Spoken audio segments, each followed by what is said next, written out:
welcome back to Nuggets.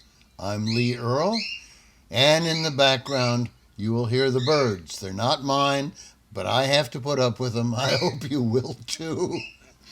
Um, when we look at the photograph on that thumbnail, you'll notice it is not a huge theater audience. We're not even talking about a hotel ballroom. In fact, it's more like the place we will perform more often than not. It's a small restaurant, and this happens to be a Rotary Club meeting, or maybe it's the Lions, or perhaps it's the Kiwanis. Regardless, it's where you go to be bad. Well, that is where you go to give away a free show in hopes of making contacts, but also because they don't pay, you don't feel all that bad if you make a mistake or the routine doesn't go as smoothly as you wish it did. That's where you go to be bad. So contact your local Lions, Kiwanis, Rotary Club, or other other local service clubs that are desperate for 15 minutes of outside speaker or entertainment. Every month they have a meeting. It's an untapped resource and you should use it. Now, about that first 30 seconds. That first 30 seconds can totally spoil your act because it's not under your control. You see, when you are introduced, the master of ceremonies or your introducer is setting expectations.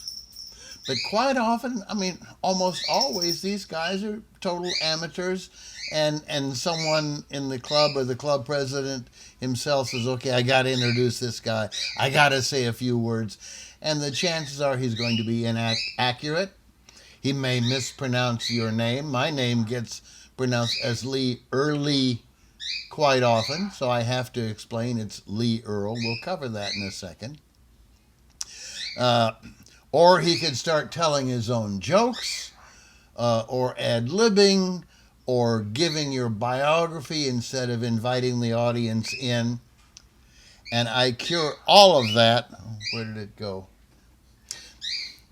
With a little 3x5 card. I don't have it right now. Never mind. I'll tell you what it says in a second. Here, take a look. Before the show, now you're not trying to manipulate the MC. What you're trying to do, what you must do, is help him feel comfortable. So I give him this little card, and right at the top it says, please pause after every phrase.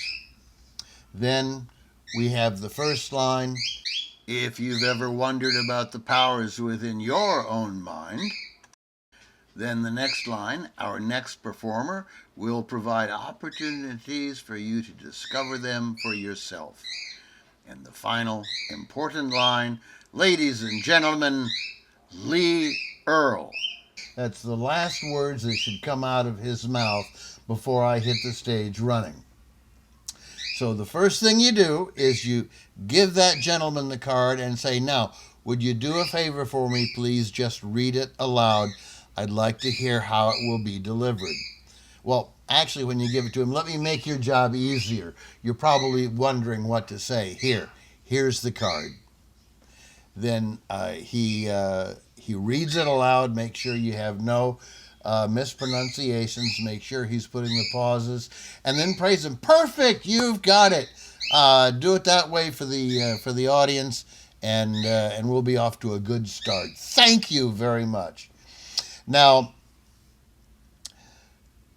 the reason I ask him to read it aloud, of course, is, well, first, to make sure he can pronounce my name. Second, make sure he can read at all. And make sure when you do your card, you print it in block letters. No handwriting. If you can do it on a computer, so much the better.